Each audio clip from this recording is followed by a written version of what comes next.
Le 10 mai marquera le 40e anniversaire de l'élection de François Mitterrand. À Carmaux, terre socialiste historique, quel héritage a laissé l'ancien président?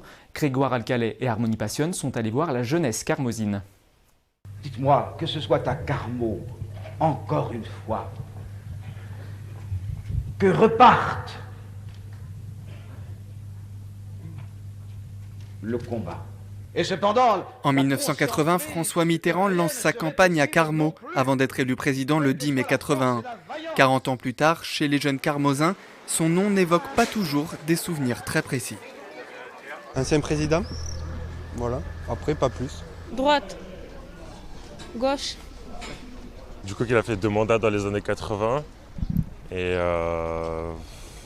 et qu'il était de gauche, je crois. En parlant avec les anciens, en fait, on entend souvent parler de la politique qu'il avait à l'époque, François Mitterrand. Il y a une salle des fêtes ici, donc je pense que oui, c'était quelqu'un d'important. L'ancien chef de l'État est revenu dans le Tarn à plusieurs reprises lors de ses mandats, à Albi, puis encore à Carmaux. Mitterrand a laissé des traces dans la ville et dans les têtes. Je dirais que c'était une personnalité quand même politique intéressante dans la mesure où c'était quelqu'un de très cultivé. Il a quand même marqué la France parce que quand même il est resté 14 ans. Donc 14 ans c'est quand même énorme pour un président. Il était président de la République et il a enlevé la peine de mort. Quelqu'un d'une envergure qu'on n'a pas forcément retrouvé par la suite. Il avait fait des promesses pour relancer la production du charbon et sauver les mines de Carmaux.